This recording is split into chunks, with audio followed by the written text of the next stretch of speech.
All right, here we have another round of the German Pilsner challenge. And I've added another beer to the list, but I haven't got one of those yet, and it's Koenig. So 1, 2, 3, 4, I have now 9 beers that I'm trying to find out which is the best. So far, Paulaner Pilsner is doing very well. Ayinger is doing very well. And Weihenstephaner is doing very well. Beers that aren't doing well, Krombacher and Warsteiner. So we'll now take these 6 and compare them. Any of these that have gone up against each other before won't be going up again. So let's see if we can get this camera here, take a look at what we're dealing with. We've got Ayinger, 5.2 ABV, I believe. And the rest are 4.8. Well, maybe Flensburger is 5.1. I can't remember. I think Weihenstephaner is 4.9. No, 5.1. So some of these are stronger, but most of them are 4.8. Anyway, these are arranged alphabetically. I think the reason that the Flensburger is more expensive than the other is this fancy cork on there. So anyway,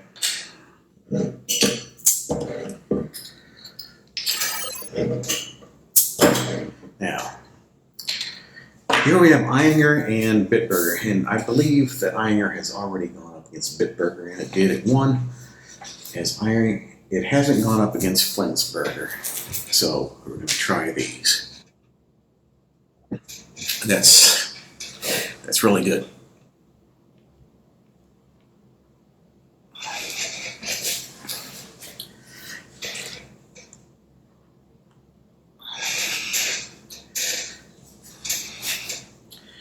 It's really good. When you take a hit of this fresh, without having any other beer before it, you got a clean palate. It's just fantastic. And let's see how it does here. A different type of bitterness, more bitter as well. I'm going with the Ayinger against Flensburger.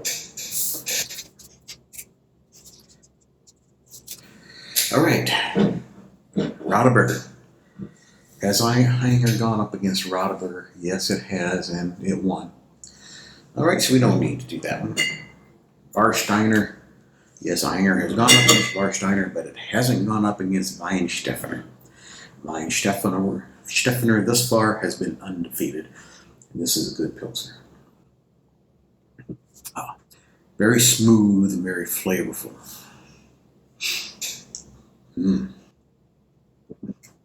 These have got to be the 2 best Pilsners. It's a tough one. Thing is, today I might pick one, and if I do this again sometime later, I might pick the other one.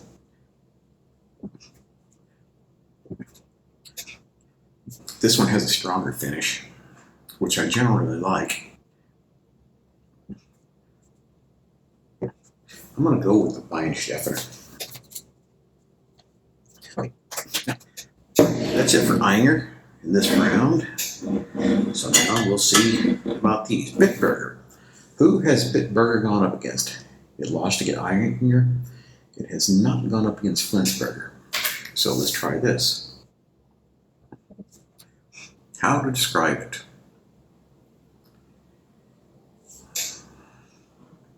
I would describe it as not bad, but I know you're wanting a better description than that. I wouldn't say that it's as hoppy as these two. It's fairly well balanced.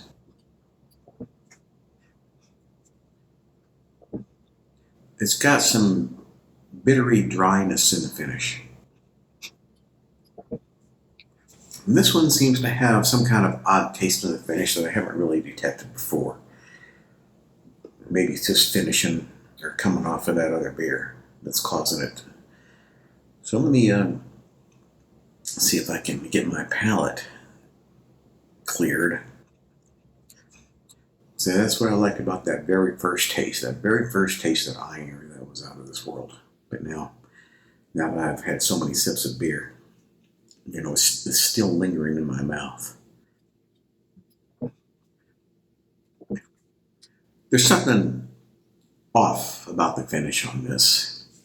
I don't know what it is, and I don't think I ever really noticed it before. But I'm giving this to Bitburger. Has Bitburger gone up against Radeberger, and I do believe it has. Bitburger has lost against Radeberger, and it won against Warsteiner, so now it's going up against Weihenstephaner. So this one seems to have more beer in it, so I'll start with this one. It's nice. It's a good, consistent, balanced flavor. And this is smooth. Doesn't have the crispness that this one has. Doesn't have the bite, and I generally like the bite, the crispness. I don't like the smoothness, because the smoothness kind of makes it seem watery to me. Yeah. I think the taste is better, but as I said before, it's the feel that's kind of not doing it for me. Could Bitburger hand Weihenstephaner its first loss? I'm thinking about it. But this aftertaste here just wasn't all that great. Yeah, I do think that if I was to pour another one of these beers, it would have to be the Weihenstephaner. So Bitburger loses to Weihenstephaner. Okay.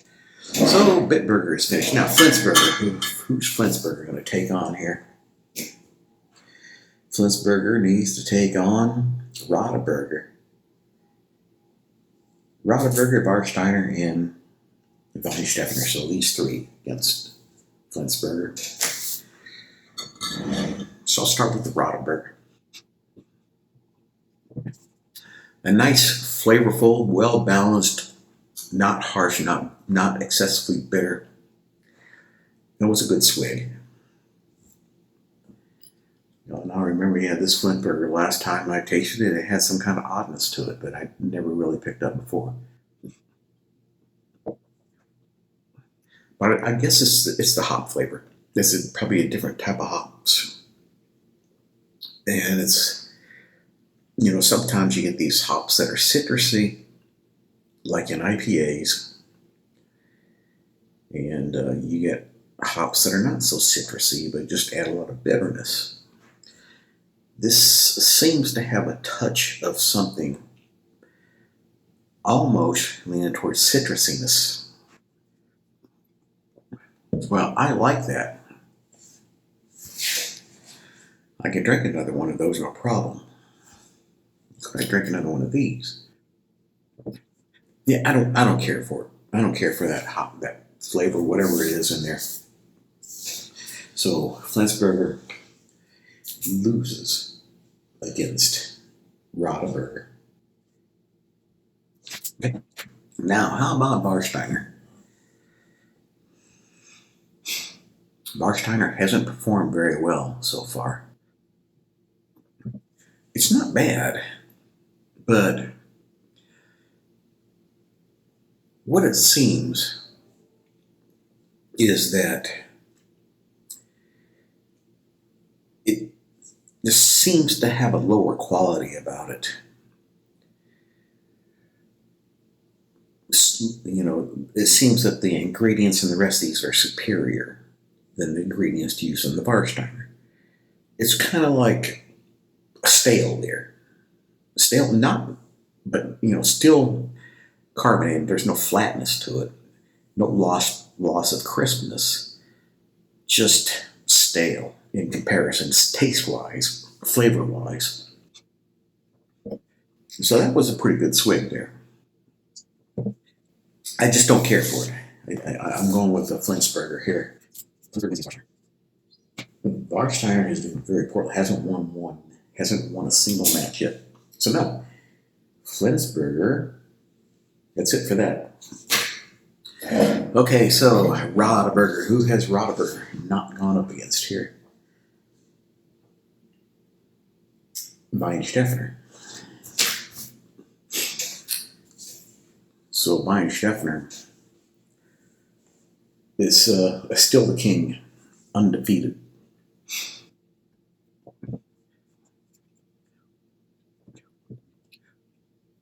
Weihenstephaner had a flavorful finish compared to that. Otherwise, they were pretty much the same. But as this one was going down in the back of my throat, I picked up some sort of flavor. Maltiness, I'm not sure. I'm not sure what it was. So that had a nice flavor going down too. Right up the side. Very tough. I like that. It's good from start to finish. I gotta go with Radeberger here.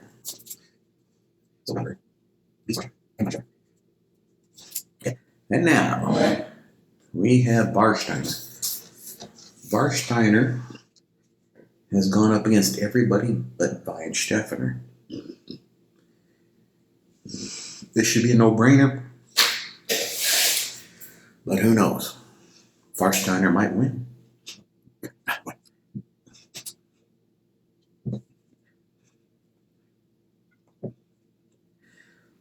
But it could be that, as these beers are exposed to the atmosphere and room temperature and the air and so forth, they start to go flat. They start to get warmed up. Taste changes. The feel changes. And this Warsteiner, or Weihenstephaner, just isn't tasting as good as it did when it was first opened. Now we still got a lot of beer left in this here Warsteiner, so maybe its taste hasn't changed as much, or maybe its taste has changed in a different way than the Weihenstephaner, because this is actually tasting better, I think. Or maybe not. Yeah. I'm going to go with the Weihenstephaner over the Warsteiner. All right, so that's it. You saw how these came out so far. Now,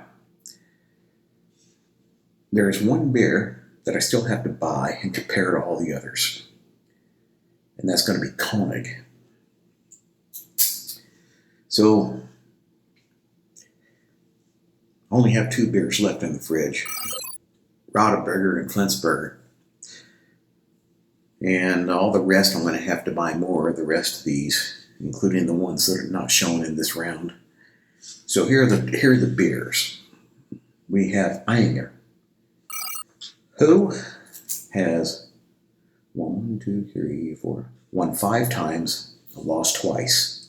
He lost against Paulaner and Weihenstephaner. We have Bitburger, who has won twice against Flensburger and Warsteiner and lost 5 times. Flensburger is 3-4. 3 wins, 4 losses.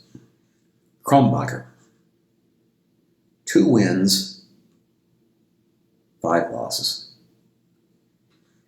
Paulaner, 5 wins, 2 losses. Radeberger,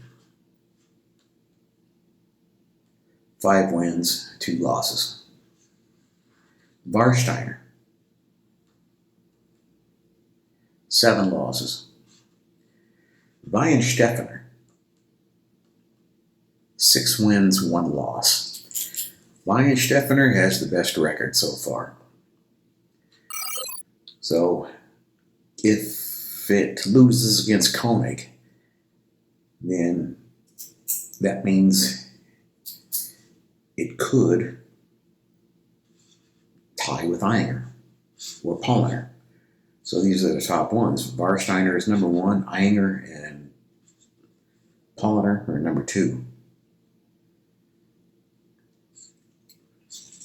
Well, that's it, so stay tuned. I'll get some Koenig and some more beers to compare it against.